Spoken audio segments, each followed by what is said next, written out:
All right, we're here to talk about this Excronix.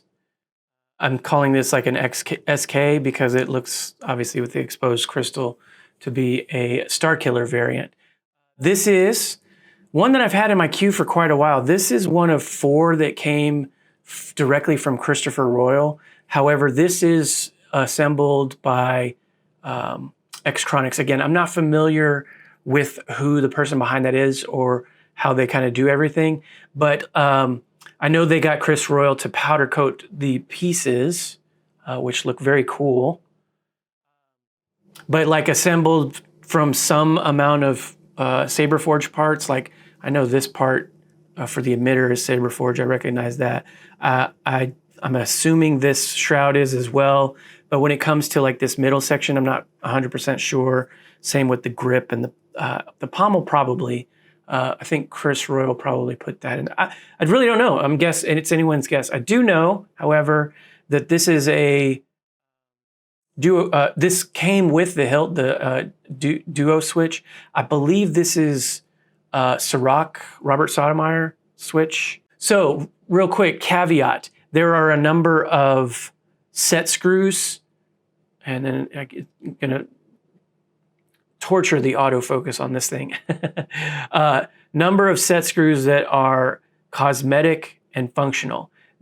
These 2, I believe, are functional. This one holds the crystal chamber together.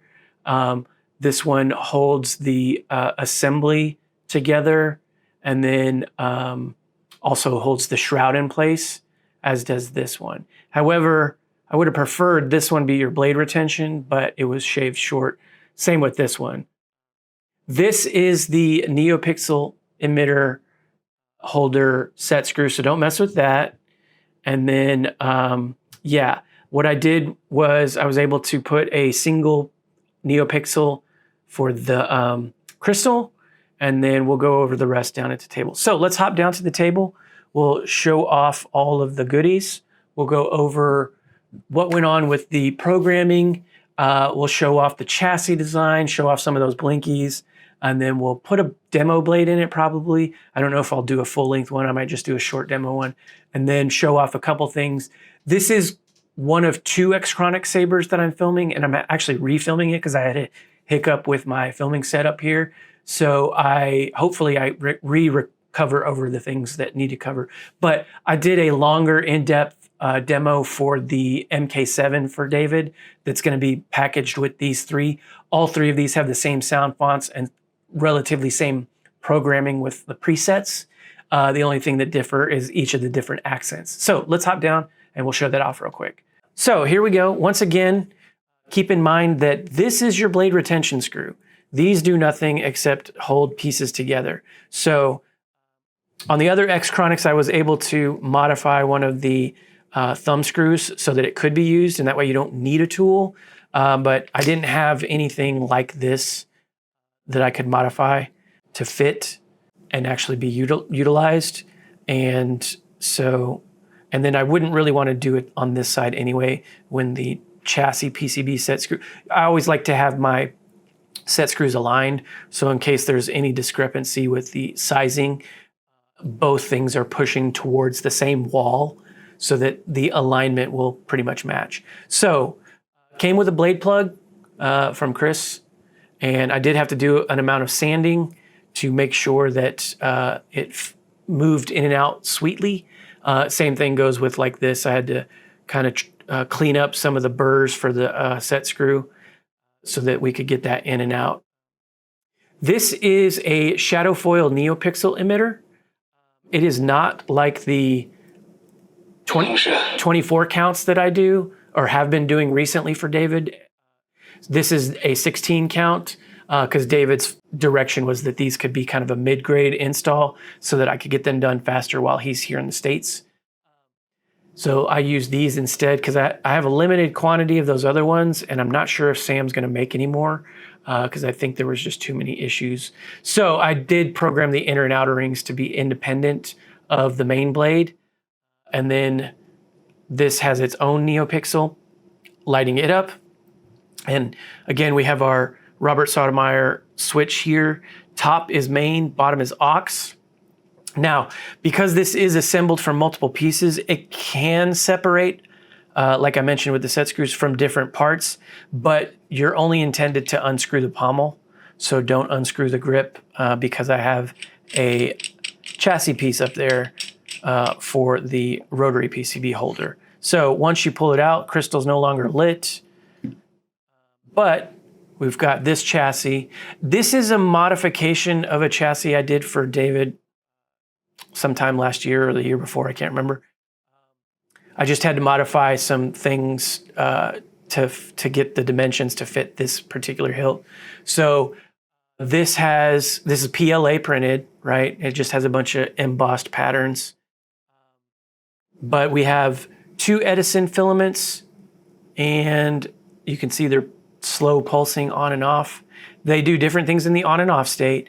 And then we've got a row of 15 2020 neopixels that do different things in the on and off state. So when the saber's facing you, right is your main, left is your aux.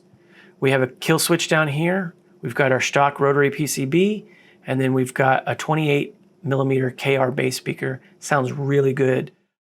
So you can turn it on with a gesture or with a button press. If we hit aux, we'll move forward in the presets. And again, like I said, these things do different things in the on and off state. And you can see they respond to clashes, blaster blocks, etc. So do the Edison filaments, but it might get washed out here. My name is George Fandar, Knight of the Jedi Order. Technically, these can be programmed independently. In the config, I just made sure to match everything with the exception of one preset, which... Ezra? Obi-Wan Kenobi. No, there it was. Ezra? So you can see this one's red, this one's green, sort of doing, not really a cave scene, but just different. And then they blink, you can sort of see it back and forth. So I only did that once just for fun, but for the most part, everything's symmetric just for ease of programming. A mix of new and old fonts on here. Party Saber. At the request of the client, we've got the Survivor Party Mode as the first. I've included all of the Survivor character fonts, but I've only programmed a couple. So if you wanted to explore the SD card, there's a ton of extra stuff in there. But let us show off Party Mode and special features. Now, this does require the FET263 prop file. In order to do special abilities, you have to do a couple different button and gesture commands. So let's put a demo blade in. This is a 1-inch diameter emitter. So again, this set screw is our blade retention. So we'll just want to cinch that down and make sure it's fully seated in there, right? And then light it up. So again, this has Party Mode. Party Mode is special feature 4, or special ability 4, which is aux and to the left. If you hold power and to the right, you move forward through the phases. If you hold power and to the left, you go backward through the phases. If you hold aux and to the right, you do a random phase, and then aux and to the left, you'll do the party mode. And you'll hear a little chime that lets you know you're in there. So let's demonstrate that real quick. So there's that sound. Now heavy swings, change color, and change alt fonts. You can hear that hum changed. So I did make sure to match the crystal to the blade color for each of these. Oops. Let's actually move out here. So I did make sure to match those whenever you do a heavy swing. But if you want to get out of it, there we go. So now we're out with that little chingy sound. So that is the 4 different special ability like motions. We only need one of those special ability motions to do the rest. So the next font is OSHA from Acolyte. It will do a crystal bleed. The special ability 1, hold power and twist to the right, will get you there. And then you'll notice the blade start to change color. And I did program the crystal to match, but it takes so long for the blade to change. Once it's actually fully changed and you hear the hum switch to the new darker sounding hum, that's when the crystal will match. Let me see if I can show that down below. So we'll turn it on, right? So regular sound, regular cyan type color, and then hold power, twist to the right. You can see it. Now it's already, because it's such a small blade, already changed.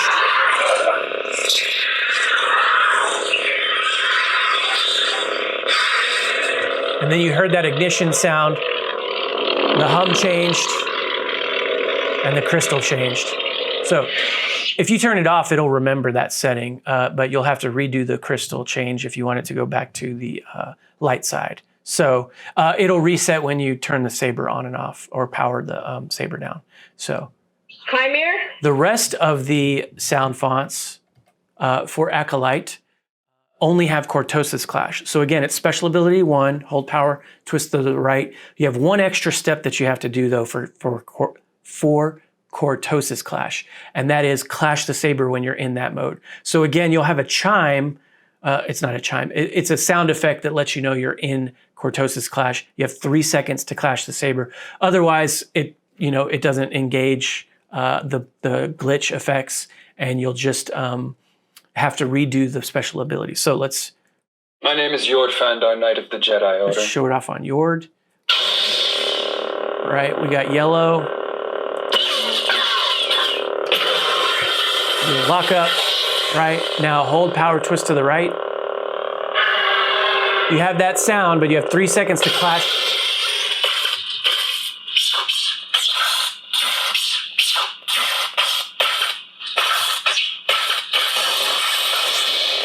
And now we're back in business. So again, if you don't clash in that 3 second window, it's just back in regular mode. I will address a quick concern because it's happened to me accidentally. That transitional effect, the glitching, is technically turning the saber off. So if you were to press a button, it'll react as it would if the blade was off. So if you, while it was still glitching, you hit the aux button, you're essentially moving presets to the next one. So just keep that in mind if you want to engage that sound. Jackie. That is cortosis clash. So it will exist on Jackie, Yord, Soul, the Stranger. But there's a bunch more characters that are on the SD card that I didn't program for space saving reasons. So Master Soul. He'll do it as well.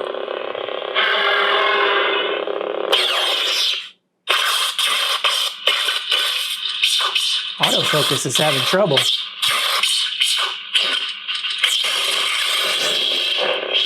All right, so moving on. I'm going to put a full blade in. All right, we have a 36-inch. This is one of those newer, I think it's called Quantum or something, blades. It's got like 400 or 500 something pixels. This is to show off because some of my clients are starting to use those blades now. This, however, is a 7/8 blade. I'm using an adapter to get it into this 1-inch diameter. But just wanted to show off some other things here.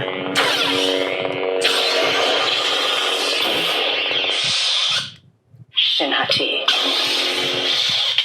Ezra?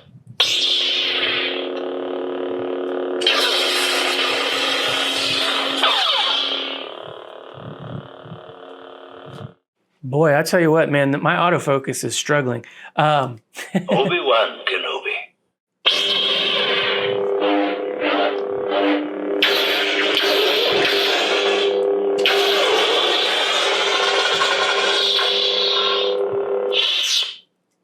I see you have constructed a new lightsaber.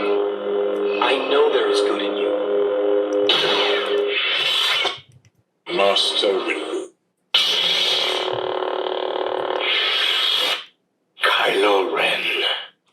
So I mentioned it in some of the other videos. These sabers are coming with all of the Proffie OS voice packs from Brian Connor. So if there's a character that he's done that for, I will have put those into that font folder so that when you do edit mode or color change or battery level checks, you'll get that character. So for instance, this is Kylo. I believe there's one for that. Battery level 80%. The default, however, will be the Starkiller sound voice pack. Ahsoka. So I don't think Ahsoka has one. Battery level 80%. She does. Darth Revan. So this will be. Battery level 78%. So just wanted to throw that out there.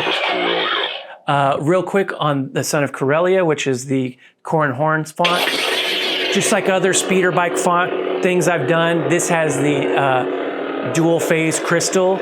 So it uses color change direct. So we do a color change to go from white to purple. So hold aux tap power. I will say though, what I did to demonstrate that is the crystal itself is white when the saber's purple, but when the saber is white, or I should say the blade is white, the crystal's purple. So just thought I'd change it up a little bit. Again, only sound font that has color change direct. Serenity is the one from Kessel that you had sent me, and this is his blade style that came from whoever helped him develop it. The one thing I did do was also apply it to the crystal chamber. So rather than color change or any of the special abilities, the force effect changes colors between like a yellowish to a greenish. So we're in green by default, right? If we hold power for a second to do a force effect, we've now changed the color, and then I match that in the crystal as well. So just wanted to throw that out there for these two fonts. I don't know if I mentioned it when I did the MK7 or the other Excronix, but you've got a number of functions, right, that vary between presets. And these are all just because Proffie's that cool. So the last preset. Battery level. And just like always, when it goes to the tip, it's more full. As it gets toward the hilt, it's less. It'll go from blue to, or green, I think, at the end, to blue down to red. But as I demonstrated with the OS voice pack, you can always get an on-demand by holding aux and tapping power in the off state. And then the crystal will go from green to red. So that is the Excronix SK powder coated by Chris Royal for David of the Saber Museum. David, if you have any questions, feel free to email me. I will have a single printout for all three of these sabers that are coming your way that go over all the button commands. Try to keep in mind that they're a little different on the other Excronix. They are a little bit different depending on the preset or depending on if you're using special abilities or not. So I've covered most of that here in this demo. It'll be on the printout. Again, you can always ask me any questions. To anyone out there that is not David, that is watching these demos, thanks for sticking around. Hope you found this interesting. I do recommend, if anyone wants these new features, the Acolyte stuff is still in the private/beta access to Patreon members of Fernando, Fet263. So I'm a member. I highly suggest you be a member to support all of the work that he puts into these. Same goes to Brian Connor for doing all the voice packs. Y'all, there's a bunch of people in the Proffie community that are just doing a bunch of stuff because it's cool and we all get to benefit. So when I can, I try to pass those things on. And because I get more and more clients that are savvy about those things, request like David and a bunch of other people that are watching these. So I highly recommend you do the same. And then, yeah, may the force be with you.